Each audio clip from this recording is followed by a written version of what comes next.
Hello students, welcome back to another video. And मैं आपको सबसे पहले इन्फॉर्म कर दूं कि आपका बीटेक फर्स्ट सेमेस्टर का जो फोर्थ एग्ज़ाम होने वाला है वो किस चीज़ का है, बी ट्रिपल ई का। एंड बी ट्रिपल ई की बहुत ज़्यादा डिमांड आ रही है, तो मैं एक चीज़ बता दूं। देखो भाई, एक प्रोसेस पे काम करना होता है एंड अभी क्या है कि नोट्स बनाना, देन फिर आपको डिलीवर करना वीडियो। सो टेंशन मतलब 23 तारीख को पेपर है एंड आज 20 तारीख है। 20 तारीख को ये पहला वीडियो मिल जाएगा, दूसरा वीडियो भी आज ही कोशिश करूँगा। एंड मतलब कल कल कल तक 5 वीडियो डिलीवर हो जाएंगे। ठीक है, ठीक है। तो 5 वीडियो कल तक डिलीवर हो जाएंगे। तो चलो वीडियो करते शुरू, और without wasting your time and अपना टाइम। तो देखो, सबसे पहले देखो डीसी करंट, सबसे पहला नंबर का यूनिट है डीसी करंट क्या।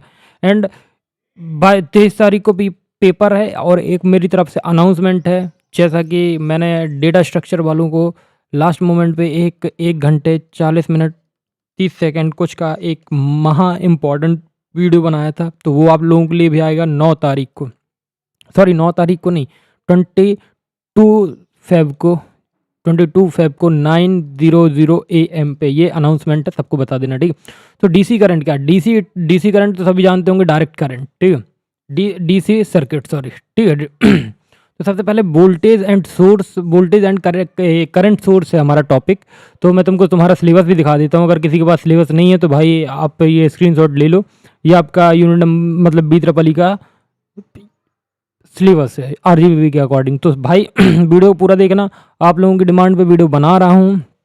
एंड नोट्स तैयार हुए हैं, तो भाई नोट्स भी टेलीग्राम पे मिल जाएंगे, जाके ज्वाइन कर लो। तो देखो, वोल्टेज एंड करंट सोर्स होता है क्या। तो देखो, सोर्स क्या कहलाता है, सबसे पहले हम बात करेंगे सोर्स क्या होता है। तो देखो, इलेक्ट्रिकल सोर्स वो डिवाइस होता है जो सर्किट्स को एनर्जी सप्लाई करता है। क्या होता है, इलेक्ट्रिकल सोर्स वो डिवाइस होता है जो कि सर्किट को क्या करता है, एनर्जी सप्लाई करता है। ठीक है, इसमें दो मेन कंपोनेंट होते हैं, मतलब दो टाइप होते हैं, वोल्टेज सोर्स होता है एंड करंट सोर्स होता है।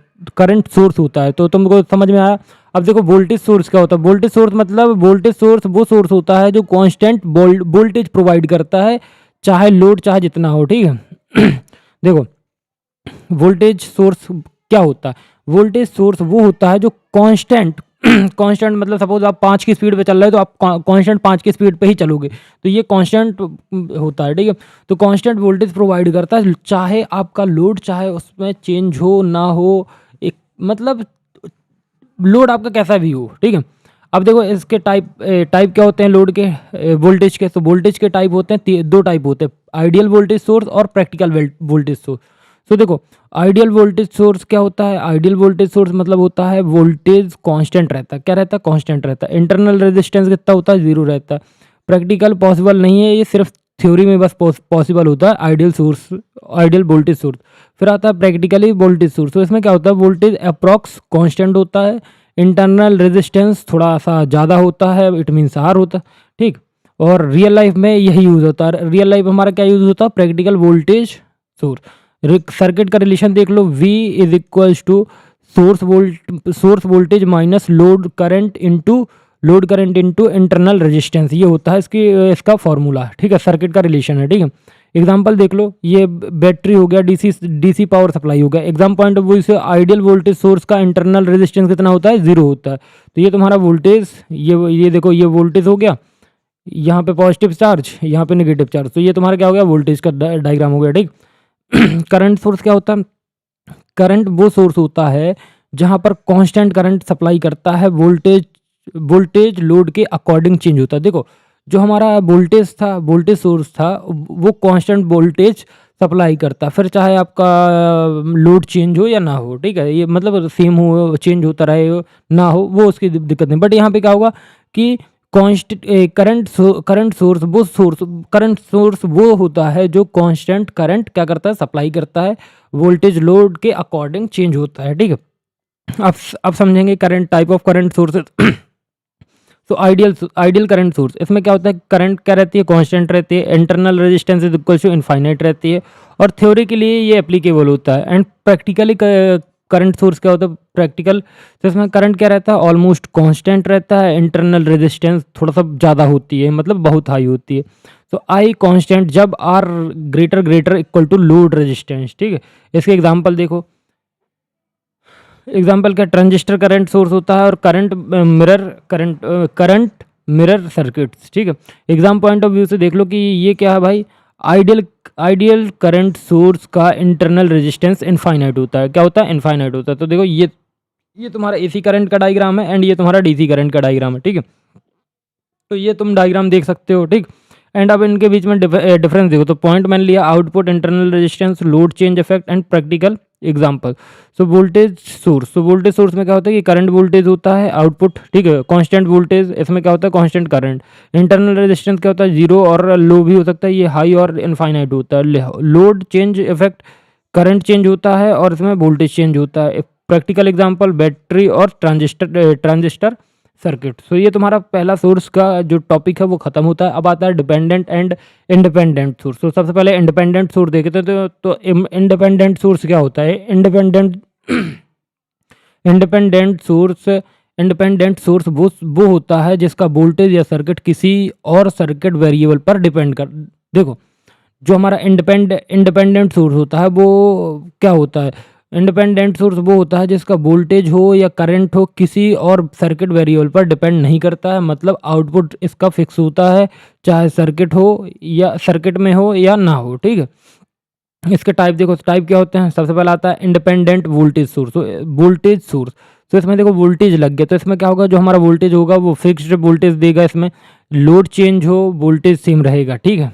एग्जाम्पल हो गया बैटरी और DC supply. Independent current source fixed current देता है। ये क्या देता है? फिक्स्ड करंट देता है।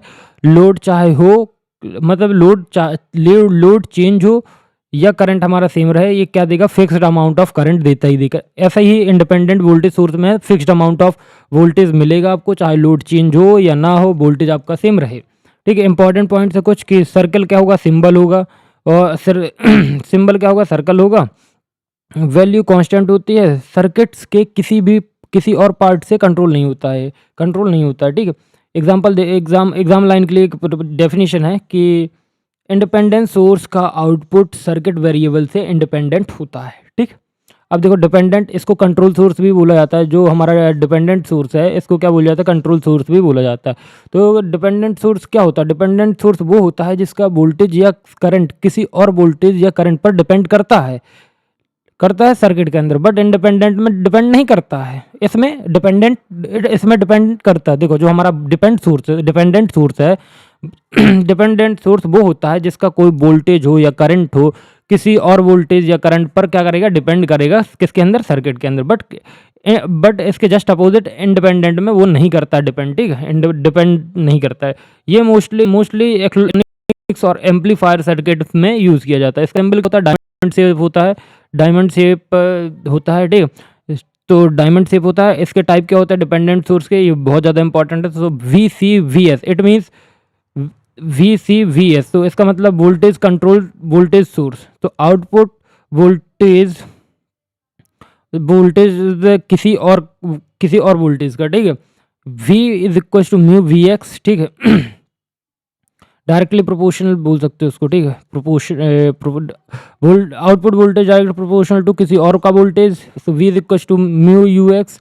और VCS मतलब वोल्टेज कंट्रोल करंट सोर्स। तो output current directly proportional to किसी और वोल्टेज का, ठीक है। तो I is equal to GVX CCVS current control voltage. So output voltage directly proportional to किसी और का current. So V is equal to RIX and CC current control current source. तो सेम चीज़ इसमें current output current directly proportional to किसी और का current. तो I beta IX, I is equal to beta, मतलब I हमारा करंट हो गया ना, तो I बीटा IX। तो न्यूमेरिकल प्लस थ्योरी दोनों में आता है ये, ठीक है। अब देखो ये तुम्हारा क्या हो गया? ये तुम्हारा हो गया इंडिपेंडेंट वोल्टेज सोर्स, ठीक है। इसमें सर्किल है तुम्हारा, ऊपर प्लस माइनस है, ये तुम्हारा क्या होगा? इंडिपेंडेंट हो गया। अब इंडिपेंडेंट करंट सोर्स में क्या होगा? तुम्हारा एरो लग जाएगा। और डिपेंडेंट वोल्टेज में प्लस माइनस आ गया, ये डायमंड शेप आ गया तुम्हारा, ठीक है। और फिर इसमें डिपेंडेंट करंट सोर्स में एरो आ गया और डायमंड आ गया, तो तुम्हारा ये क्या हो गया? डिपेंडेंट करंट सोर्स हो गया। तो ये तुमको डायग्राम है एंड इसके स्क्रीनशॉट ले लेना। अरे स्क्रीनशॉट मत लो, इसके बाद आप लोग जाके डायरेक्टली कहाँ पे देख लो, जाके ज्वाइन कर लो टेलीग्राम, वहाँ पे ये PDF अपलोड कर दी जाएगी। अब इनके बीच में डिफरेंस देखो, दो इंडिपेंडेंट सोर्स और डिपेंडेंट और इंडिपेंडेंट। तो डिपेंडेंसीज किस में होते हैं? ये किसी पे, जो हमारा इंडिपेंडेंट सोर्स होता है वो किसी पे डिपेंड नहीं करता। डिपेंडेंट सोर्स ये सिर्फ वोल्टेज या करंट पर डिपेंड करता है। सिंबल क्या होता है इसका? इंडिपेंडेंट का सर्किल होता है डिपेंडेंट का क्या होता है, डायमंड होता है, ठीक है, डायमंड शेप होता है। आउटपुट क्या होता है, ये फिक्स्ड आउटपुट होता है, इसका कंट्रोल आउटपुट होता है। यूज़ क्या होता है, इसका पावर सप्लाई होता है और एम्पलीफायर ट्रांजिस्टर सर्किट होता है, ठीक है। अब आता है यूनिट्स एंड डायमेंशन। तो देखो भाई यूनिट्स होते क्या हैं, ठीक है। यूनिट्स क्या होते हैं, यूनिट एक स्टैंडर्ड होता है जिनके थ्रू हम क्या करते हैं, किसी भी फिजिकल क्वांटिटी को मेजर करते हैं। एग्जाम्पल, लेंथ को मीटर में और करंट को एम्पियर में, ठीक है। बिना यूनिट के मेजरमेंट का कोई मतलब नहीं होता। देखो अब फंडामेंटल यूनिट से ये बेसिक्स यूनिट होते हैं, किसी और यूनिट पर डिपेंड नहीं कर सकते। देखो जैसे लेंथ है, लेंथ एक क्वांटिटी है और इसका मीटर क्या है, यूनिट क्या है, मीटर है एंड इसका सिंबल एम है। मास क्या है, तो देखो मास मतलब इसका यूनिट है किलोग्राम एंड इसका सिंबल है केजी। टाइम सेकंड है, इसका सिंबल है एस। करंट एम्पियर है, इसका है ए। टेम्परेचर केल्विन और इसका सिंबल है के। तो ठीक है, अब कुछ ड्राइव्ड यूनिट्स हैं। ड्राइव्ड यूनिट्स इट मीन्स जैसे जो फंडामेंटल यूनिट से मिलकर बनते हैं और उन्हें ड्राइव्ड यूनिट्स बोलते हैं। जैसे वेलोसिटी मीटर पर सेकंड, देखो ठीक है, एम एस। और ये formula L T inverse. Acceleration M S M पर S square. L T inverse force newton M L T inverse 2। और एनर्जी ये जूल जे में आ गया, M L square T inverse 2, ठीक है। पावर वॉट होता है, डब्ल्यू होता है, M L square T inverse 3, ठीक है। अब नाउ इसका अब देखो डायमेंशन क्या होता है। डायमेंशन बताता है कि कोई फिजिकल क्वांटिटी कितना basic quantity M L T I पर डिपेंड करता है। डायमेंशन लिखने का फॉर्मूला क्या होता है, देखो एम की पावर ए, एल की पावर बी, टी की पावर सी और आई की power D. Important electrical quantities and dimension, तो ये बहुत ज़्यादा इंपॉर्टेंट है। करंट आई, ये क्या है, ये आई से बंद कर दो, ठीक है। डायमेंशनल फार्मूला, ठीक है। Charge Q I T bracket. Voltage V M L square T inverse I inverse, ठीक है। रेजिस्टेंस आर, इसमें लास्ट में क्या आ जाएगा, 2 आ जाएगा, ठीक है, -2, ठीक है।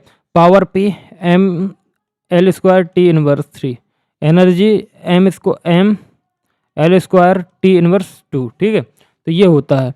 तो अब देखो यूज़ ऑफ डायमेंशनल एनालिसिस। तो देखो पहले हम क्या करते हैं, फार्मूला वेरीफाई करने के लिए यूज़ करते हैं और यूनिट कन्वर्ट करने के लिए यूज़ करते हैं, रिलेशन ड्राइव करने के लिए यूज़ करते हैं एंड न्यूमेरिकल मिस्टेक्स चेक करने के लिए हम यूज़ करते हैं, ठीक है। और अब देखो exam line, dimensional analysis help in checking correctness of equation, ठीक है। तो नाउ तुम्हारे 3 टॉपिक खत्म हो चुके हैं एंड आई होप तुमको समझ में आए हैं। एंड अगर नहीं समझ में आया तो प्लीज़ वीडियो को रिमाइंड कर दो और थोड़ा सा आराम से समझो, क्योंकि भाई बहुत जल्दी में वीडियोस बनाने पड़ रहे हैं क्योंकि टाइम थोड़ा सा कम है। तो देखो सोर्स कन्वर्जन क्या होता है। सोर्स कन्वर्जन का मतलब होता है वोल्टेज सोर्स को करंट सोर्स या करंट सोर्स को वोल्टेज सोर्स में बदलना। देखो जैसे तुम्हारे पास मैं अब थोड़ा सा आराम से समझाता हूँ अगर वीडियो बना ही रहा हूँ। तो देखो जो तुम्हारा करंट है, करंट सोर्स को तुम किस में बदल दो, वोल्टेज में। और इसी वोल्टेज को तुम किस में बदल दो, इसी वोल्टेज को बदल दो तुम करंट पे। तो यही होता है हमारा सोर्स कन्वर्जन, बस इतना ही सा है। तो देखो डेफिनेशन देखते हैं। सोर्स कन्वर्जन का मतलब होता है वोल्टेज सोर्स को कन्वर्ट सोर्स में या करंट सोर्स को वोल्टेज सोर्स में बदलना, ताकि सर्किट को इजीली सॉल्व किया जा सके, ठीक। इसका यूज़ तब होता है जब करंट हमारा कॉम्प्लेक्स होता है, मैश या नोड एनालिसिस इजी बनाना हो, इक्विवेलेंट रेजिस्टेंस, या हमें क्या निकालना हो, करंट निकालना हो, तब हमें किसका यूज़ करते हैं, सोर्स कन्वर्जन का, ठीक है।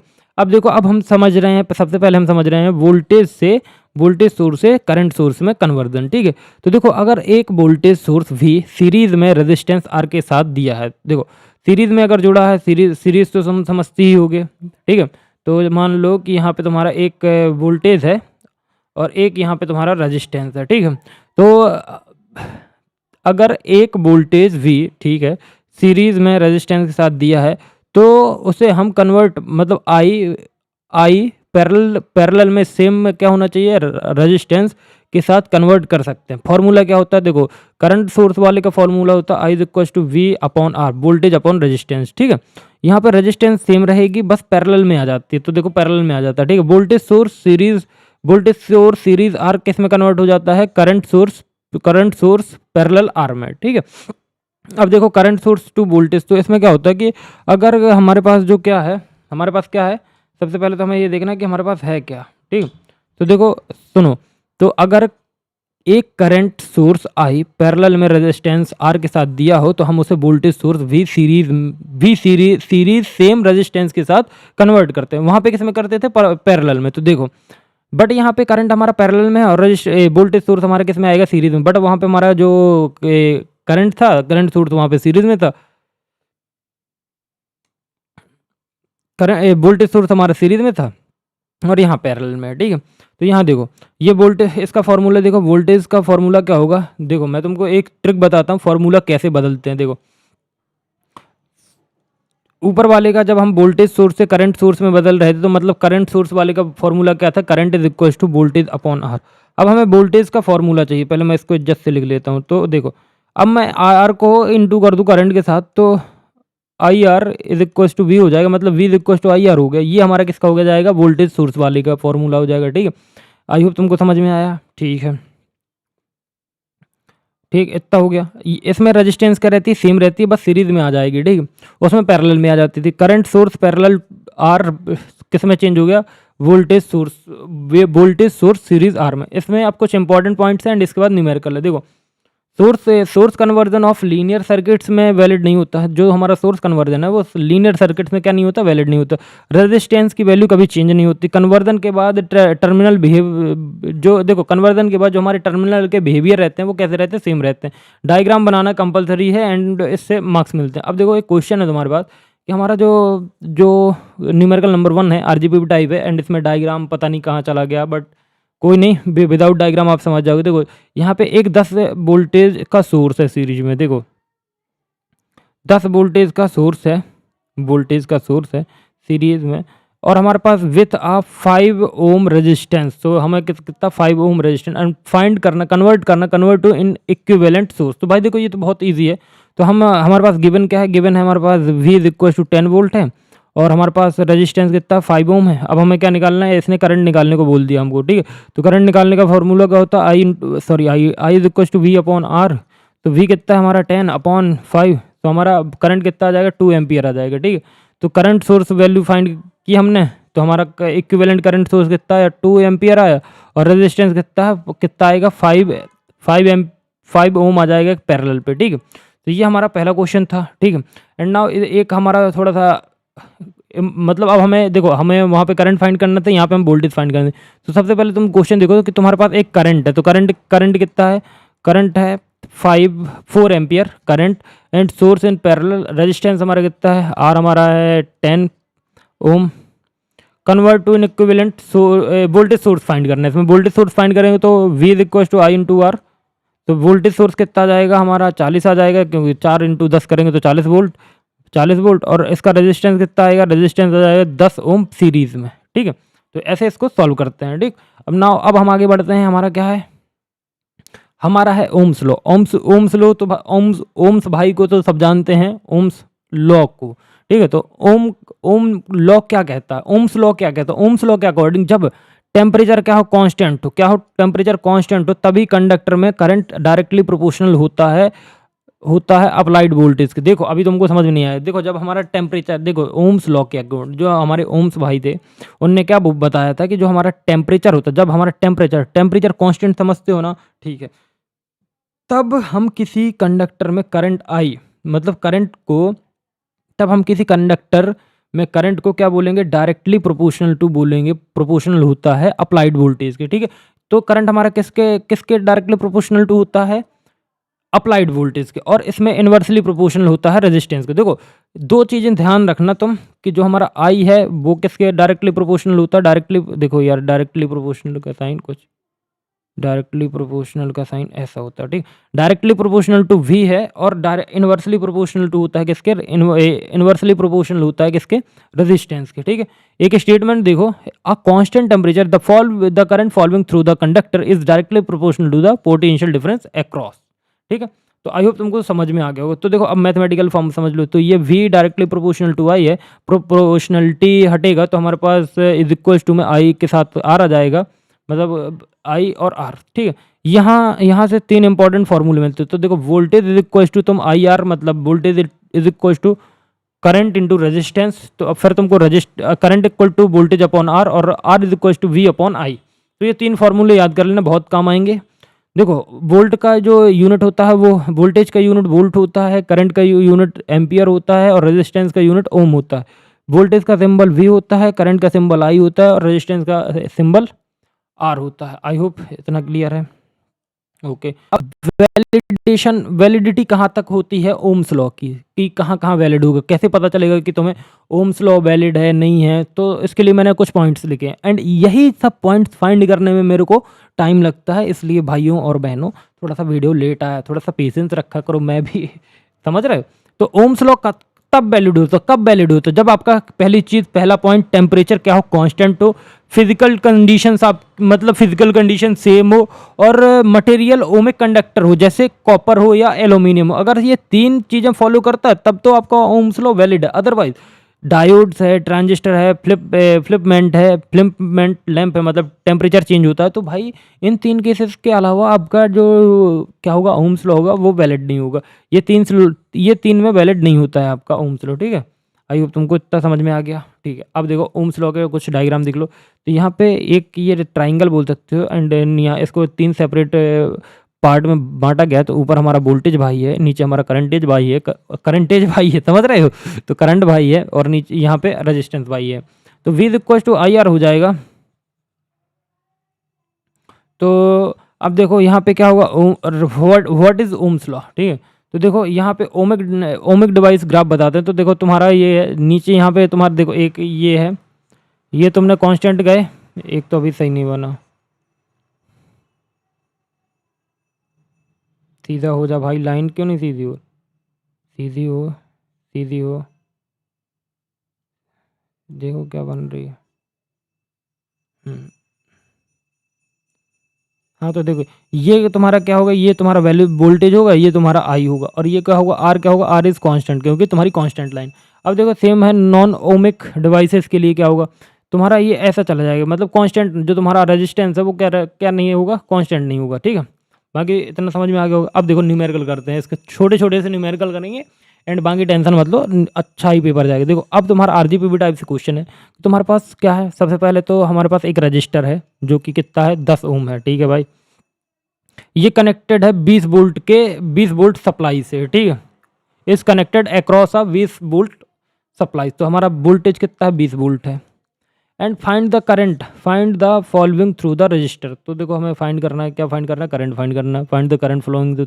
तो ओम्स लॉ के अकॉर्डिंग V अपॉन R होगा, तो I is equal to 20/10 is equal to 2 ampere. तो हमारा आंसर कितना आएगा, 2 एम्पियर आ जाएगा। ठीक है, अब ऐसे ही न्यूमेरिकल दूसरा है, इसमें हमें फाइंड करना है इफ़ अ करंट, अगर हमारा करंट कितना है 5 एम्पियर है और हमारा फ्लो कर रहा है 4 रजिस्टर के हिसाब से, तो रजिस्टर रजिस्टेंस 4 ओम है एंड इसका V is equal to I R निकालना है। तो भाई कितना जाएगा 5 4 जा 20 वोल्ट। ठीक है, अब एक न्यूमेरिकल और है, इसमें हमें रेजिस्टेंस फाइंड करना है। तो तो देखो तुम भाई पता न्यूमेरिकल में अगर तुमको यूनिट याद है ना तो तुम आराम से समझ जाओगे। अब जैसे ये 2A लिखा है, अब कई लोग इसको 2A समझ रहे होंगे, ठीक है, बट ये 2A नहीं है, ये 2 एम्पियर है। 2 एम्पियर, अब एम्पियर किसकी यूनिट होती है, करंट की, तो हमने डायरेक्ट लिख दिया। अब जैसे 10V लिखा है, तो अब 10V मतलब 10 वोल्ट, ये किसकी है, वोल्टेज की। अब हमें फाइंड क्या करना है, आर फाइंड करना है, तो V अपॉन आई, तो 10/2, तो 5 आ गया। 5 आपका ओम 5 रेजिस्टेंस क्या आ गया आपका, रेजिस्टेंस कितना है 5 ओम। ठीक है, नाउ अब कुछ ग्राफिकल मैंने जो ऊपर बताए थे कि एक्स एक्सिस पे करंट होता है, वाई पे वोल्टेज होता है, straight line passing through the origin, slope में रेजिस्टेंस होता है। तो मैंने ये चीज़ आपको एक्सप्लेन कर दी। अब एक बहुत इंपॉर्टेंट टॉपिक आता है क्रिचॉप्स लॉ। सो क्रिचॉप्स लॉ क्या होता है, क्रिचॉप्स भाई जो होते हैं, क्रिचॉप्स के दो बेसिक लॉ होते हैं जो कॉम्प्लेक्स इलेक्ट्रिकल सर्किट को सॉल्व करने में यूज़ किए जाते हैं। तो चलो सबसे पहले क्रिचॉप्स लॉ समझ लेते हैं। तो क्रिचॉप्स लॉ का स्टेटमेंट देखो, किसी भी जंक्शन या नोड, किसी भी नोड पर इंटरिंग करंट्स का sum is equal to leaving current का सम होगा। देखो नोड मान लो ये है, ठीक है, एक नोड मान लो, ए नोड है ये, किसी भी नोड पर, जैसे ये नोड है, ठीक है, किसी भी नोड पर इंटरिंग, ये इंटर कर रहा है, ठीक है, रुक जाओ पहले मैं एक पेन था, देखो इंटरिंग करंट का सम, देखो अभी इसको चलना नहीं है, नाटक हो गया इसके, तो इसमें इंटर किया, ठीक है, इंटर कर रहा है, इंटरिंग करंट का सम, ठीक है, and is equal to leaving current का सम, ये क्या होंगे, बराबर होंगे। ठीक है, सिंपल वर्ड में बोलो तो करंट करंट ना तो क्रिएट होता है ना तो डिस्ट्रॉय होता है, ठीक है। अब इसका सिंपली मैथमेटिकल फॉर्म क्या है, summation I is equal to zero, मतलब अपना करंट इक्वल टू जीरो, या तो summation current in is equal to summation out, summation I in मतलब आउट। तो इसको देखो भाई, किरचॉफ्स करंट लॉ तुमको तो एक डायग्राम बनाया गया है कि देखो ये हमारा देखो ये हमारा आप ओरिजिन मान लो। एक तो भाई मैं इनसे परेशान हो गया यार, ये चलते नहीं है भाई यार, कोई सजेस्ट कर दो यार, तुम लोगों को अगर सॉफ्टवेयर मालूम हो तो प्लीज़ सजेस्ट किया करो कमेंट बॉक्स पे।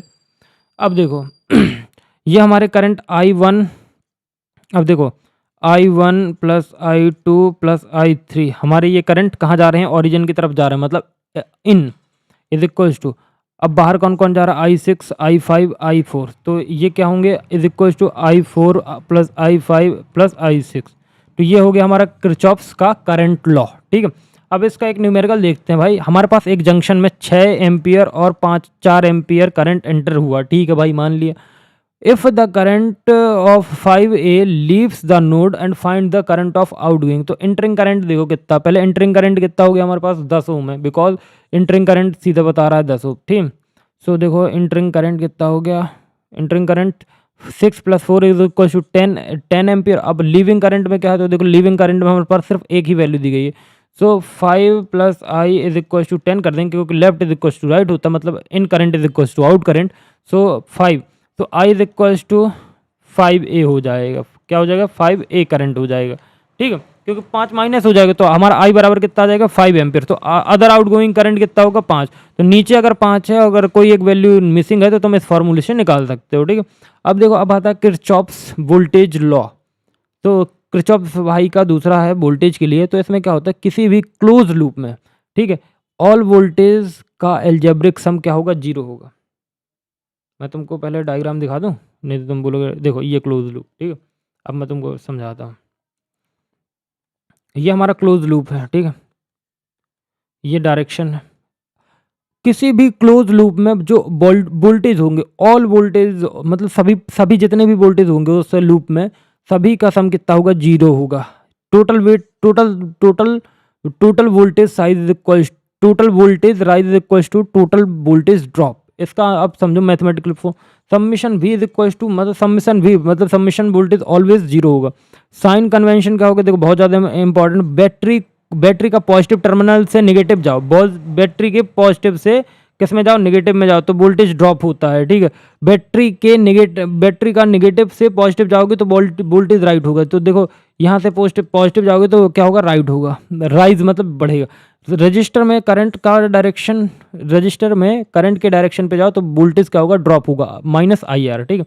ये तुम्हारा किरचॉफ्स वोल्टेज लॉ है, ठीक है। इसमें देखो तुम, अब देखो मैं सबसे पहले मैं तुमको समझाता हूँ, ठीक है, राइज माइनस प्लस कैसे समझ में आए। देखो हमने यहाँ से, ये हमारा क्या है, वोल्टेज V1 है, ठीक है, तो हम कैसा क्लॉकवाइज ही जाएंगे ना भाई, ये क्लॉकवाइज ही होगा ऐसा, अगर ये हमारे ऐसा जा रहा होता तो ऐसा जाते, ये देखो ये इनका हो गया दिमाग खराब, ठीक है। तो देखो तो वोल्टेज, ठीक है, वोल्टेज, अब वोल्टेज जाएगा तो देखो voltage V1 plus V2 plus V3 plus V4 plus V5 V6 V7 and Vs पे आ गया, तो यहाँ पे नेगेटिव मिल गया, तो सारे मतलब जितने प्लस वाले हैं वो इज इक्वल टू माइनस कितना हो जाएगा, Vs इज इक्वल टू 0, तो इनका सम क्या होगा, 0 ही होगा, ठीक है। अब देखो न्यूमेरिकल है, तो न्यूमेरिकल समझने की कोशिश करना कि हमारे पास एक न्यूमेरिकल दिया गया है KVL का, KCL का न्यूमेरिकल हमने कर लिया, हमारे पास एक क्लोज्ड लूप है, जिसमें क्या है कि जो हमारा है 12 and 2 resistor 2 ohm and 4 ohm in a series. Find the current in the circuit. तो टोटल रेजिस्टेंस हमने कितना निकाल लिया, R इज इक्वल टू हमने निकाला 6 ओम, ठीक है। अप्लाई किया हमने, क्या अप्लाई किया, KVL। तो KVL अप्लाई करने पे देखो हमारे पास 12 वोल्ट पहले से है, 12 वोल्ट पहले से है, ठीक है, 12 volt minus IR is equal to 0, तो हमारे पास I कितना है, I हमारे पास 6 निकाला हमने, ठीक है, नहीं रेजिस्टेंस निकाला ना, तो R हमारा 6 है, तो 12 minus 6I is equal to 0, तो 6 मतलब -6I इज इक्वल टू -12, तो माइनस से माइनस कट जाएगा, 6i बचा, तो i इज इक्वल टू 12/6 कर देंगे तो 6 to 12, तो 2 एम्पियर तुम्हारे पास क्या आ जाएगा, करंट आ जाएगा। ठीक, सो आई होप तुमको क्लियर होगा। ठीक, नाउ अब नेक्स्ट क्वेश्चन पे मूव करेंगे कि हमारे पास combined KCL plus KVL find करना है। तो हमारे पास मान लो कि हमारे पास जो इन आर्क सर्किट हमारे पास कितना 2 करंट है एंड L1 करंट है and L2 enter a node and the current 6A leaves the nodes. If L1 is equal to 2 ampere then हमारा L2 क्या होगा। तो फाइनल KCL फाइंड करेंगे तो देखो I1 plus I2 is equal to, मान लेंगे कि हमारा टोटल करंट कितना 6 है। ठीक है, तो I1 कितना हमारे पास 6 plus I2 is equal to 6। तो भाई देखो I2 is equal to 6 minus 2, तो कितना आ जाएगा 4 एम्पियर आ जाएगा। तो 4 एम्पियर हमारा क्या होगा, L2 का वैल्यू होगा। तो 4 एम्पियर जो क्या होगा वो हमारा क्या होगा, इसका वैल्यू होगा। ठीक है, अब ना देखो वैलिडिटी ऑफ किरचॉफ्स लॉ। तो वैलिडिटी ऑफ किरचॉफ्स लॉ क्या है कि लम्प्ड पैरामीटर सर्किट्स, ठीक है, लो फ्रिक्वेंसी होती है, alternating current and direct circuit थी। ठीक है, not accurate for high frequency transmission line. ठीक है, ये हो गया। अब हम आगे बढ़ते हैं सुपरपोजिशन थ्योरम में। तो सुपरपोजिशन थ्योरम भाई देखो आती है एग्जाम में, तो थोड़ा सा ध्यान से पढ़ना। तो सुपरपोजिशन थ्योरम क्या होती है, सुपरपोजिशन थ्योरम के अकॉर्डिंग अगर किसी लीनियर सर्किट में, देखो एक लीनियर सर्किट है उसमें एक से ज़्यादा इंडिपेंडेंट सोर्स हो, इंडिपेंडेंट सोर्स अभी ऊपर बताया था कि वो भाई किसी पर डिपेंड नहीं करते। ठीक है, तो अगर किसी लीनियर सर्किट में एक से ज़्यादा डिपेंडेंट सोर्स मतलब वोल्टेज या करंट हो, तो किसी भी एलिमेंट में टोटल करंट या वोल्टेज इज इक्वल टू हर एक सोर्स का इफेक्ट का एल्जेब्रिक सम, जब बाकी सारे सोर्स 1 by 1 डीएक्टिवेट किए जाएं। ठीक है, अभी नहीं समझ में आएगा मेरे को पता है। सुपरपोजिशन थ्योरम पता है क्या होती है, कुछ नहीं पता। इंडिपेंडेंट सोर्स पता है, हाँ पता है, ठीक है, हटाओ।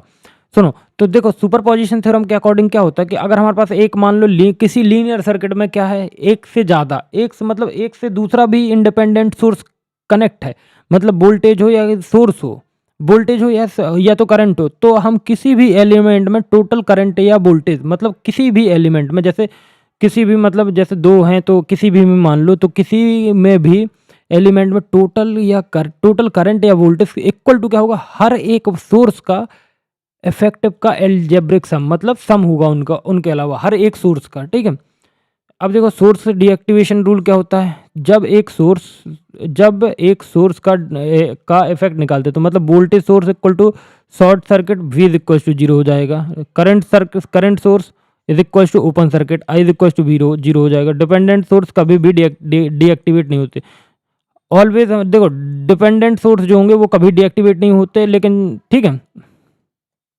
अब इसको अप्लाई कैसे करना होता है, देखो नीचे डायग्राम है सुपरपोजिशन का। तो देखो सुपरपोजिशन, एक इंडिपेंडेंट सोर्स एक्टिव रखो, जो हमारा मतलब एक साइड एक्टिव, जैसे इंडिपेंडेंट सोर्स है उसको एक साइड एक्टिव रखो, एक साइड बंद कर दो। जैसे अभी मैंने ये वाला एक्टिव कर लिया, ठीक है, ये वाला एक्टिव कर लिया, एक साइड वाला बंद कर दिया। ठीक, पूरा क्यों डायग्राम चला गया। ठीक है, एक साइड वाला एक्टिव रख लिया, एक साइड वाला बंद कर दिया। ठीक, फिर दूसरा बाकी सारे सोर्स को डीएक्टिवेट करो, फिर बाकी आप सारे सोर्सेज को डीएक्टिवेट कर दो, रिक्वायर्ड करंट या वोल्टेज निकालो। ये प्रोसेस हर सोर्स के लिए रिपीट करो जब तक सबका रिजल्ट क्या नहीं निकाल, फिर सबका रिजल्ट क्या ले लो, एल्जेब्रिक सम लिख लो। ठीक है, ये तुम्हारा डायग्राम है। अब देखो न्यूमेरिकल फाइंड करते हैं, तो न्यूमेरिकल यहाँ पे तुम्हें समझ में आएगा। ठीक है, देखो सबसे पहले हमारे पास एक सर्किट में 10 वोल्टेज और 20 वोल्टेज के 2 वोल्टेज सोर्स हैं जो सीरीज में लगे हुए हैं एंड उनके साथ 5 ओम का रजिस्टर लगा हुआ है। फाइंड करना आपको करंट यूजिंग सुपरपोजिशन थ्योरम। ठीक है, अब देखो मैं तुमको समझाता हूँ।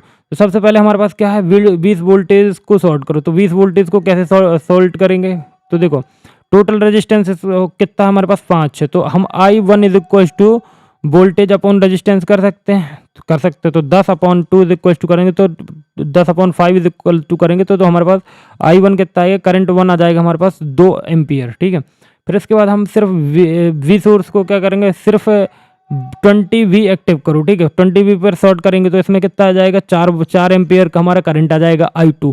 ठीक है, अब हम टोटल करंट निकालेंगे, तो I is equal to I1 plus I2। इसमें हम क्या निकालेंगे कि 4 + 6, मतलब 4 + 6, तो हमारा करंट कितना निकला है, टोटल करंट कितना निकला है हमारे पास 6 एम्पियर निकला है। तो ऐसे सॉर्ट करते हैं, मतलब पहले पहले हमने 10 को एक्टिव किया, फिर हमने 20 को, मतलब देखो पहले हमने सिर्फ 10 वाले मतलब फर्स्ट करंट को, जो I1 करंट है उसको एक्टिव किया, I2 को हमने क्या कर दिया, डीएक्टिवेट कर दिया, फिर हमने दूसरे वालों को एक्टिव किया, फिर पहले वालों को डीएक्टिवेट कर दिया, फिर दोनों करंट का हमने क्या निकाल दिया, सम निकाल दिया, तो हमारे पास टोटल करंट निकल आया हमारे पास। अब देखो ये वोल्टेज प्लस करंट सोर्स का एक न्यूमेरिकल है। जो दूसरा है इसमें क्या है कि एक सर्किट में 12 वोल्टेज सोर्स है, सीरीज 12 वोल्टेज सोर्स सीरीज में है, और 6 ओम रजिस्टर के साथ है, और 2 एम्पियर करंट सोर्स पैरेलल में कनेक्टेड है। फाइंड करना आपको, फाइंड करंट थ्रू 6 रेजिस्टेंस। तो 6 ओम रजिस्टर के थ्रू हमें क्या फाइंड करना है, करंट फाइंड करना है यूजिंग सुपरपोजिशन थ्योरम। तो हमने सिर्फ वोल्टेज सोर्स को हमने एक्टिवेट किया है। तो देखो current source is equal to open circuit, तो देखो I1 इज इक्वल टू क्या हो जाएगा 12 क्या है वोल्टेज अपॉन 6, तो हमारा करंट कितना निकला 2 एम्पियर निकला है। सिर्फ करंट सोर्स एक्टिव हो गई, यहाँ पे करंट सोर्स एक्टिव करेंगे तो voltage source is equal to short circuit करेंगे, तो करंट सोर्स क्या है हमारा 6 एम्पियर पे हमारा कितना है 2 एम्पियर निकाला है हमने, ठीक है, बिकॉज रजिस्टर डायरेक्टली पैरेलल में है, ठीक है। टोटल करंट निकाल लेंगे I is equal to I1 plus I2, तो हमारा टोटल करंट कितना निकल आएगा 4 ओम निकल आएगा। तो 6 ओम के मतलब 6 ओम रजिस्टर के मतलब 6 ओम के रजिस्टर 6 ओम रजिस्टर पे हमारा कितना करंट निकला है 4 एम्पियर करंट निकला है, ठीक है। अब इसके कुछ इंपॉर्टेंट पॉइंट्स हैं। इंपॉर्टेंट पॉइंट्स क्या हैं कि सिर्फ लीनियर सर्किट के लिए वैलिड होता है, पावर डायरेक्टली सुपरपोजिशन से नहीं निकलता, डीसी और एसी में, एसी दोनों में एप्लीकेबल है, डीसी डायरेक्ट करंट और अल्टरनेटिंग करंट दोनों में वैलिड पॉसिबल है। एडवांटेज क्या है भाई, एडवांटेज ये है कि कॉम्प्लेक्स सर्किट को सिंपल बनाता है, एनालिसिस इजी हो जाता है। और इसकी कुछ लिमिटेशन क्या है, टाइम कंज्यूमिंग होता है, नॉन लीनियर एलिमेंट के लिए इनवैलिड होता है, और थेवेनिन थ्योरम आ गया है, ठीक है। ये नहीं है, 2 लिमिटेशन है इसकी, ये तो पता नहीं क्या लिख गया, 2 लिमिटेशन है, ठीक है। 2 लिमिटेशन क्या है कि ये टाइम कंज्यूमिंग हो और नॉन लीनियर एलिमेंट्स के लिए इनवैलिड है, ठीक है। अब देखो Thevenin theorem and their application for analysis of series and parallel resistive circuit and existed bye independent voltage source. तो थेवेनिन थ्योरम क्या होता है, तो थेवेनिन थ्योरम के अकॉर्डिंग किसी भी लीनियर बाइलेटरल नेटवर्क, मतलब जिसमें इंडिपेंडेंट वोल्टेज सोर्स हो, बाइलेटरल नेटवर्क को किसी 2 टर्मिनल से देखने पर हमें क्या दिखना चाहिए, हमें उसे रिप्लेस कर सकते हैं, ठीक है। देखो अभी समझ नहीं आया मेरे को पता है।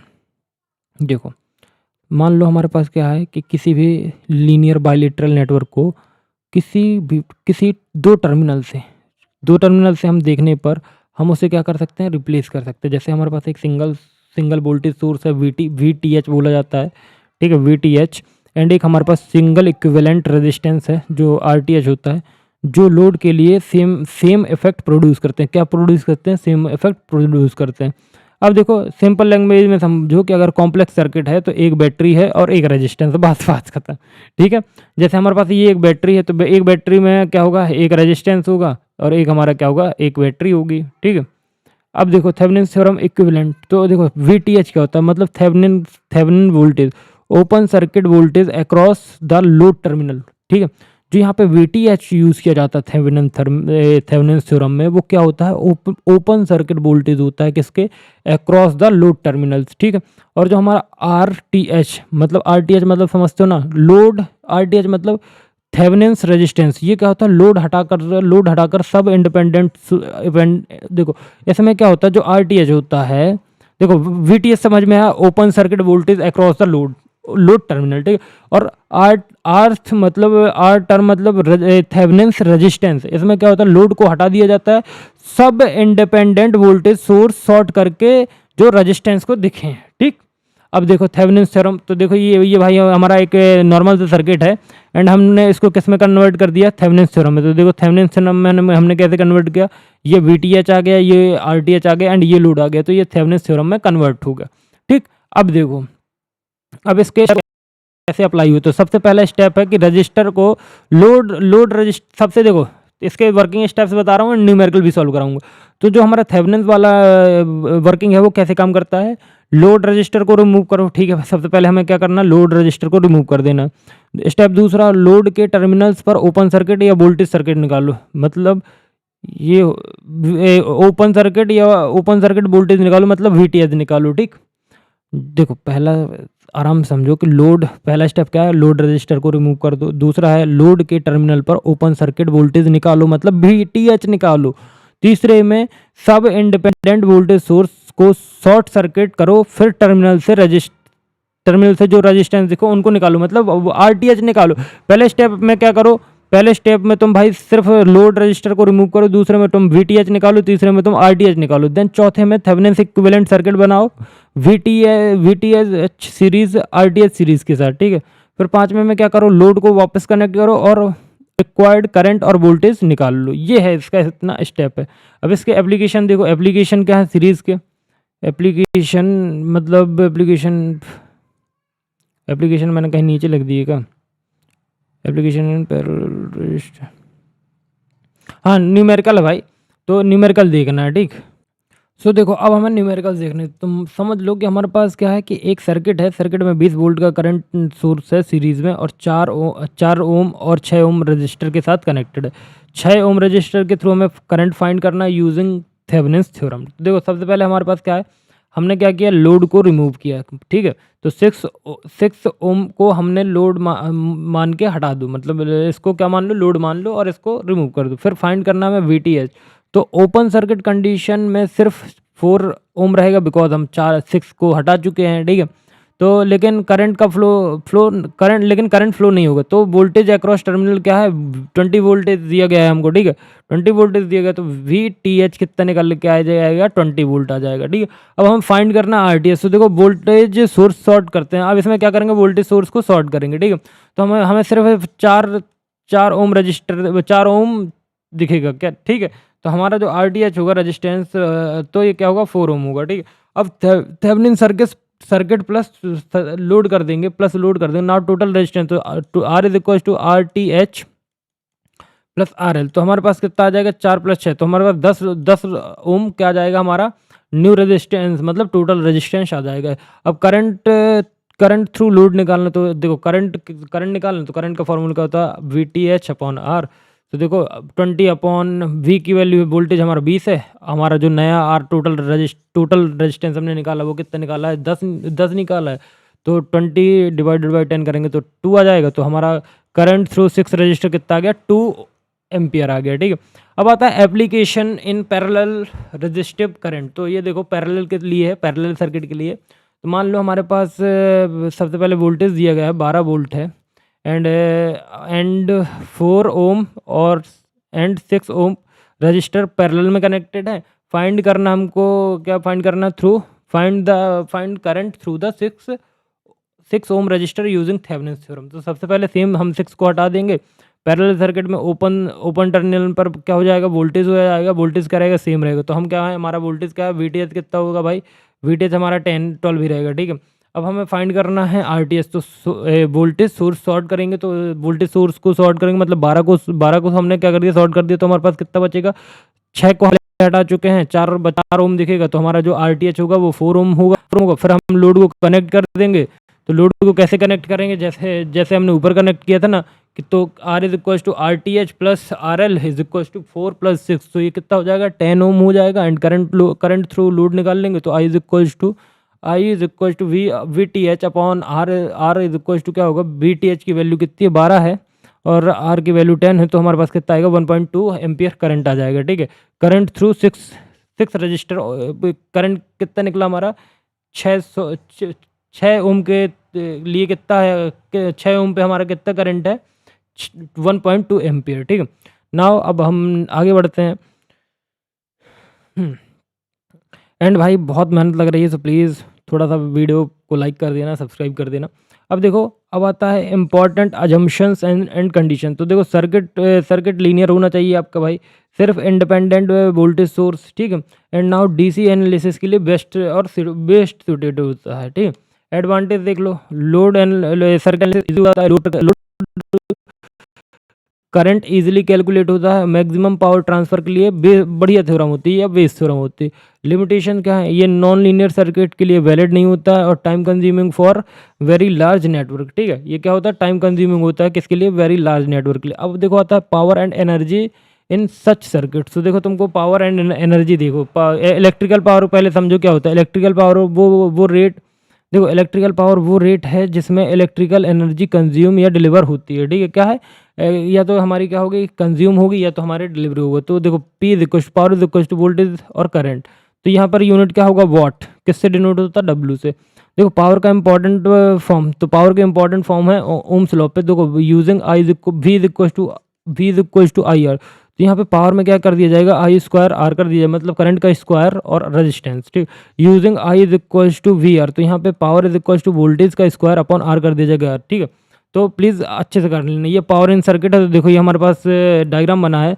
तो power is equal to W upon T, power is equal to I B, और power is equal to I square R. Battery provide power P is equal to I V is equal to 100 watt. Resistor consume power P is equal to I square R is equal to 100 volt. अब देखो एक numerical है power dissipation in series circuit से। तो हमारे पास एक 10 volt का source है, उसके साथ दो ओम और 3 ओम रजिस्टर सीरीज में कनेक्टेड है। सीरीज तो समझते होगा ना। देखो सीरीज, देखो मैं एक बता देता हूँ बात। पहले मैं तुमको, भाई आई एम रियली सॉरी कि मैं डायग्राम नहीं दिखा पा रहा हूँ, क्योंकि भाई क्या बताऊँ मैं, ये देखो ये हो गया, क्योंकि यार डायग्राम पता नहीं यार कैसे मिस हो गए हैं यार, मैं क्या बताऊँ। देखो यहाँ पे यहाँ पर 2 ओम है और 3 ओम है, तो ये सीरीज में कनेक्टेड। अगर यहीं 2 और 3 हमारे पैरेलल में कनेक्टेड होते तो कैसे होते, ये भी देख लो। ये हो गया, ठीक है। यहाँ पे 2 होता तो यहाँ पे 3 ओम होता, ऐसे रजिस्टर कनेक्ट होते हैं, ठीक है। अब देखो रजिस्टर एंड सीरीज, हाँ तो देखो 2 एंड 3 रजिस्टर सीरीज में कनेक्टेड हैं, ठीक है, कनेक्टेड हैं। एंड फाइंड करना हमें power dissipated in each resistor. तो देखो टोटल रेजिस्टेंस निकालेंगे, तो आर निकालेंगे तो हमारे पास 2 रेजिस्टेंस प्लस 3, तो हमारा 5 रेजिस्टेंस निकल आएगा। फिर हम क्या निकालेंगे, करंट निकालेंगे। करंट कैसे निकालेंगे, I is equal to V upon R. तो वी कितना हमारा 10 है और आर हमारा 5 है, तो हमारा कितना आ जाएगा, 2 एम्पियर करंट आ जाएगा। पावर निकालेंगे 2 ओम पे। तो पावर निकालने के लिए हमारे पास क्या फॉर्मूला है, पावर निकालने के लिए आई स्क्वायर आर। तो P इज इक्वल टू 2 का 4 होगा, और रेजिस्टेंस कितना है, रेजिस्टेंस 2 है, तो 2 के थ्रू निकालना तो 8 वोल्ट यहाँ निकलेगी, और 3 के रिस्पेक्ट में निकालना, 3 ओम के लिए निकालना तो कितना निकलेगा, 12 वोल्ट, क्योंकि 4 3 12, ठीक है, तो 12 वोल्ट। तो 2 ओम के लिए 8 वाट पावर आई, और 3 ओम के लिए 12 वाट पावर आई, ठीक है। अब देखो, अब पावर ये पैरेलल सर्किट के लिए, तो देखो मान लो कि एक 12 वोल्ट का वही सेम क्वेश्चन है, लेकिन पैरेलल सर्किट के लिए। तो जैसे मैंने पैरेलल बताया आपको लिए उसके लिए, एंड यहाँ पे 2 की जगह 4 है और 3 की जगह 6 है, ठीक है। फाइंड करना पावर। तो सबसे पहले हम क्या निकालेंगे, पावर निकालेंगे किसके रिस्पेक्ट पे, 4 ओम के लिए। तो देखो 4 ओम के लिए निकालेंगे तो P I is equal to क्या हो जाएगा, वी स्क्वायर अपॉन आर, क्योंकि डायरेक्ट हमें उस पर दिया गया ना, तो पैरेलल पे दिया गया और हमारे पास वैल्यू हो, तो भाई यही फॉर्मूला लगाएंगे, क्यों कुछ निकालने। तो वी स्क्वायर कितना 12, तो 12 का स्क्वायर कितना होता है, 12 का स्क्वायर आई थिंक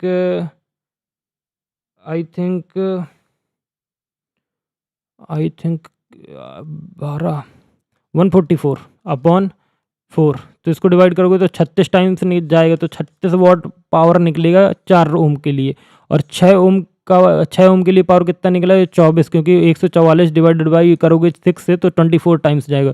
तो 4 ओम के लिए 36 वाट पावर, और 6 ओम के लिए 24 वाट पावर। अब देखो इलेक्ट्रिकल एनर्जी क्या होती है, इलेक्ट्रिकल एनर्जी इक्वल टू होता है पावर इनटू टाइम, ठीक है। तो यहाँ पे फॉर्मूला क्या है, पावर इनटू टाइम है। तो देखो यूनिट क्या होगी, जूल में होगी, और जे मतलब जूल, और वाट आवर में होगी, WH में होगी, किलो वाट में होगी, किलो वाट आवर में होगी, KWH। एक यूनिट इज इक्वल टू कितना होता है, 1 किलो वाट आवर यूनिट होता है, ठीक है। अब देखो एनर्जी से रिलेटेड न्यूमेरिकल की, तुम्हारे पास एक हीटर है जिसका पावर कितना है, 1000 वाट है। अगर वो 2 आवर तक चलता है तो फाइंड करो उसकी एनर्जी कितनी कंज्यूम की होगी। तो is equals to P into T. तो भाई हमारा पावर कितना है, 1 किलो वाट इंटू 2 आवर। तो देखो 1 और 2 को वो करेंगे तो कितना फाइनल आएगा, हमारा एनर्जी कितना कंज्यूम करेगा, 2 यूनिट, ठीक है। 2 किलो वाट आवर निकल के आया, तो इसका एनर्जी कंज्यूम कितनी किसने, 2 यूनिट, ठीक है। Power supplied versus power consumed. तो पावर सप्लाई का फॉर्मूला था P is equal to V into I, और पावर कंज्यूम्ड का होता है P is equal to I square R. अब आता है बैलेंस, पावर बैलेंस कॉन्सेप्ट। तो total power equal to total power supply equal to होता है टोटल पावर कंज्यूम्ड। ठीक, ये तुम्हारा पावर सोर्स है और यहाँ से तुम्हारा प्लस, ये माइनस, और यहाँ पे तुम्हारा प्रोटेक्शन डिवाइस है, कंट्रोल डिवाइस है, कंडक्टर, लोड और फिर कंडक्टर। ठीक है, अब आता है mesh analysis and nodal analysis. तो देखो मैश एनालिसिस क्या होता है। तो मैश एनालिसिस क्या होता है, मैश एनालिसिस एक टेक्निक है जिसमें हम क्या करते हैं, हर इंडिपेंडेंट लूप मतलब मैश में एक करंट एज्यूम करते हैं एंड केवीएल अप्लाई करके एक इक्वेशन बनाते हैं, देन इक्वेशन सॉल्व करके करंट निकालते हैं। डीसी सर्किट्स में मोस्टली वोल्टेज सोर्स के साथ यूज़ होता है। जो हमारा डायरेक्ट करंट सर्किट होंगे उनमें मोस्टली वोल्टेज सोर्स के साथ ही यूज़ होता है। अब स्टेप देख लो भाई मैश एनालिसिस के। हर मैश में एक करंट सोर्स को देखो हर मैश में क्या करेंगे हम कि इसको सॉल्व करने के लिए हम करंट को एज्यूम करेंगे, जैसे L1 L2 I1 I2 I3 ऐसे डायरेक्शन एज्यूम करो। यूजुअली क्लॉकवाइज ही यूज़ करना। हर मैश पर KVL लगाओ, Kirchhoff's voltage law, KVL and equation को सॉल्व करो, रिक्वायर्ड करंट या वोल्टेज आप फाइंड करो। ठीक है, तो ये मैश एनालिसिस का देखो डायग्राम है। ये क्लॉकवाइज होता है, मतलब आप क्लॉकवाइज ये आई करंट है, और ये देखो यहाँ पे तुम्हारा ये रेजिस्टेंस, ये तुम्हारा वोल्टेज, ये तुम्हारा आई, और यहाँ पे भी रेजिस्टेंस। तो ये क्लॉकवाइज डायरेक्शन पे है। तो देखो I1 बराबर कितना है, I बराबर I1 है, IB बराबर कितना है -I2 है, IC is equal to -I1 और I2 है। ठीक, अब इसका एक न्यूमेरिक लगाता हूँ। तो देखो क्वेश्चन है तुम्हारे पास, एक सर्किट है, सर्किट में दो मैश है। ठीक है, मैश 1 में 10 वोल्ट है और 2 वोल्ट रजिस्टर है। ठीक है, 2 ओम रजिस्टर है। ठीक है, मैश 2 में 4 ओम रजिस्टर है। दोनों मैश के बीच में 6 का कॉमन रजिस्टर, दोनों के बीच में 6 ओम एक कॉमन रजिस्टर।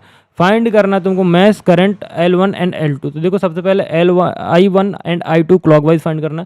अप्लाई करोगे तुम KVL में क्या आएगा, देखो KVL में करोगे 10। अब देखो 10 कहाँ से आएगा, देखो वोल्टेज कितना है 10। ठीक है, माइनस करो 2I1 -6I -I2। ये तुमको याद रखना पड़ेगा, ये जो तुमको लिखा हूँ। ठीक है, ये तुमको याद रखना पड़ेगा। I1 equal to I1, IA is equal to I1, IB equal to -I2, IC is equal to I1 -I2। तो ये वही चीज़ लिखी। तो 10 -8 I1, इसको सॉल्व करेंगे तो देखो कितना आएगा, 10 -2I1 -6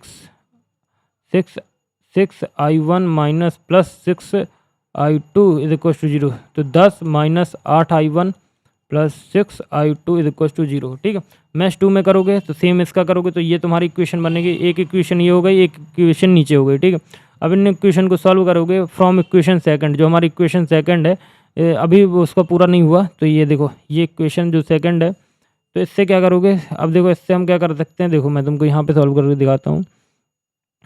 -10 I2 is equal to -6 I1 कर सकते हैं। सॉरी 6 माइनस से माइनस काट दिया हमने। ठीक है, अब देखो अब हम क्या कर सकते हैं, I1 is equal to 10 I2 upon 6 कर सकते हैं।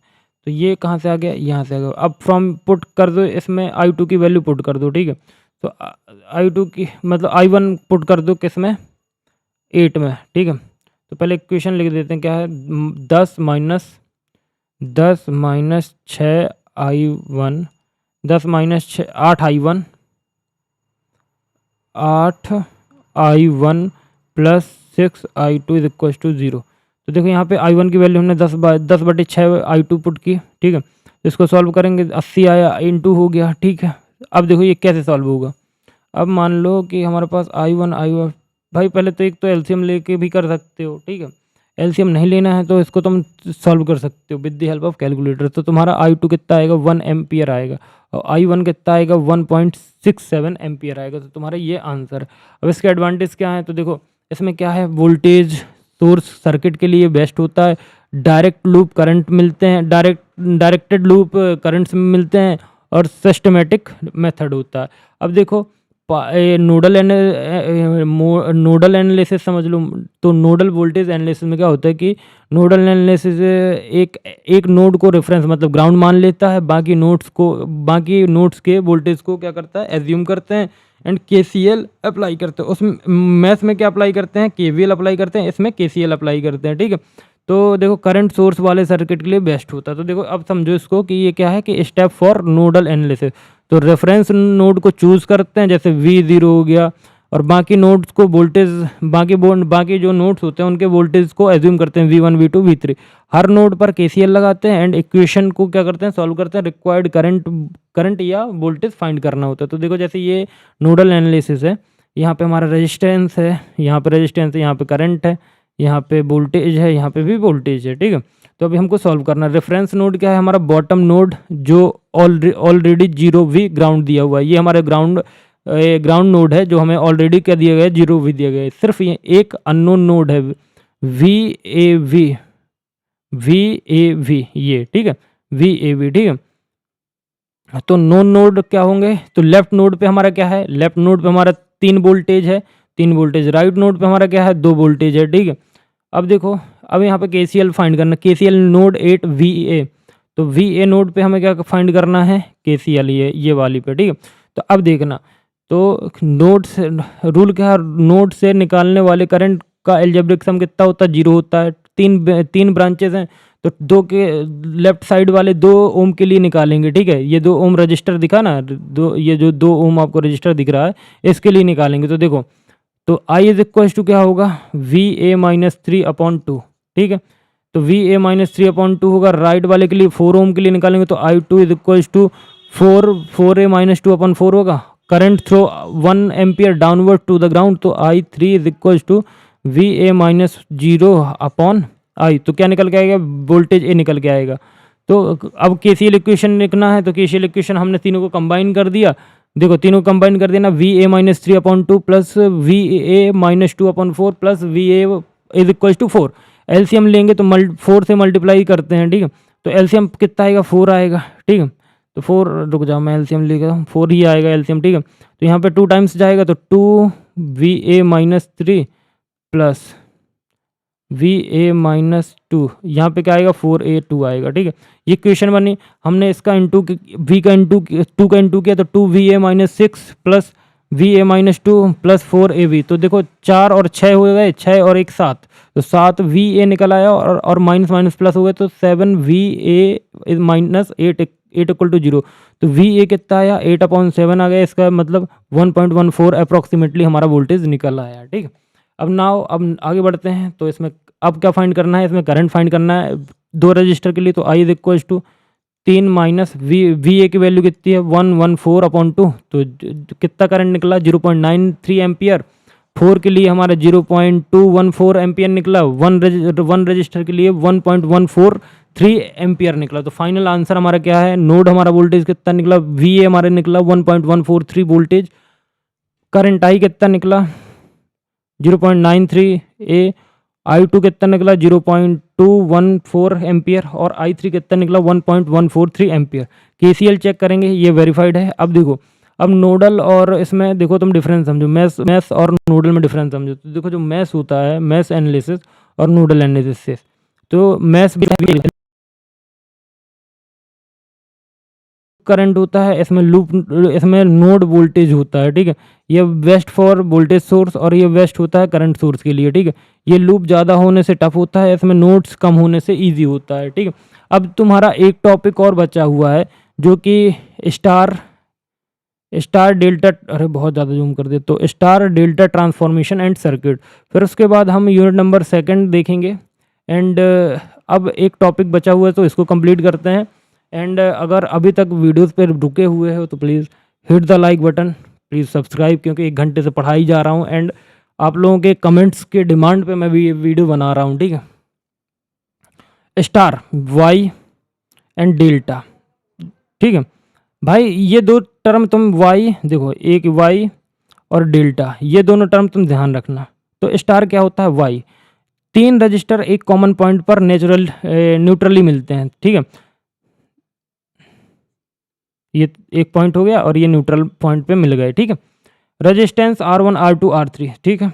अब आता है हमारा डेल्टा कनेक्शन। डेल्टा कनेक्शन क्या होता है भाई? डेल्टा कनेक्शन होता है 3 रजिस्टर ट्राइंगल बनाते हैं और रेजिस्टेंस R1 R2 R3 और ये, ठीक है।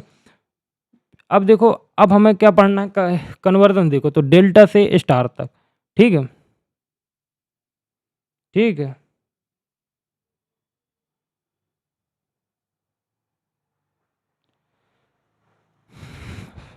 सुनो,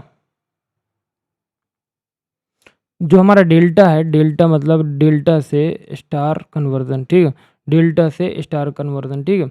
तो अगर डेल्टा के रेजिस्टेंस हैं जैसे R12 R23 R31, तो इक्विवेलेंट वाई रेजिस्टेंस क्या होगा? तो R1 इक्वल टू होगा R12 into R31 upon R12 plus R23 plus R31, ठीक है। ऐसे ही आपके R2 के लिए फॉर्मूला है, R3 के लिए फॉर्मूला।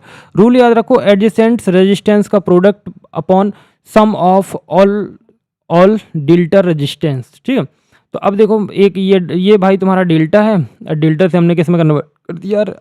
इसमें कन्वर्ट कर दिया। तो तुम स्क्रीनशॉट लो सबसे पहले। तो ये तुम्हारे फॉर्मूले हैं भाई, डेल्टा और स्टार के, क्योंकि मैं अगर इनको बोलूँगा तो मेरी सांसें ख़त्म हो जाएंगी अब, ठीक है। क्योंकि देखो भाई, मैं जूम कर दे रहा हूँ, प्लीज़ मैं इनको समझाऊंगा, प्लीज़ आप लोग स्क्रीनशॉट ले लो यार प्लीज़, और नोट्स मिल जाएंगे, ठीक है। अब देखो, अब हमारा जो स्टार से हमने डेल्टा देखा, अब वो डेल्टा से हमने स्टार देखा, अब हम स्टार से डेल्टा ट्रांसफॉर्मेशन देखें। यहाँ पे कितने 3 रेजिस्टेंस होते हैं, R1 R2 R3, एंड इनको इक्विवेलेंट निकालना पड़ता है, ठीक है, किसके? Delta resistance. तो R1 R2 plus R2 R3 R1 upon R3, ठीक है। R1 R2 plus R2 R3 plus R3 R1 upon R1, R1 R2 plus R2 R3 plus R3 R1 upon R2। यहाँ पे sum of product of all pair upon opposite resistance होगा, ठीक है। तो ये तुम्हारा डायग्राम है एंड इसका न्यूमेरिकल करते हैं। तो डायग्राम देखो, यहाँ पर क्या दिया गया है? ऊपर में 1 है, यहाँ पे 2 है, यहाँ पे 3 है, यहाँ पे 3 ओम रेजिस्टेंस है, यहाँ पे 2 ओम रेजिस्टेंस है, यहाँ पे 6 ओम रेजिस्टेंस है। तो देखो न्यूमेरिकल है डेल्टा टू स्टार। एक डेल्टा नेटवर्क में रेजिस्टेंस है R12 पे 6 रेजिस्टेंस, R23 पे 3 रेजिस्टेंस, R31 पे 9 resistance. Equivalent star resistance find करो। तो देखो सम निकालेंगे तो 18 रेजिस्टेंस आएगा टोटल सम, ठीक है। R1 निकालो, R1 निकालेंगे तो R12 into R31 upon total कितना? 18, ठीक है। तो टोटल निकालेंगे तो देखो 6, अब देखो 6 इंटू 9 अपॉन 18, तो तो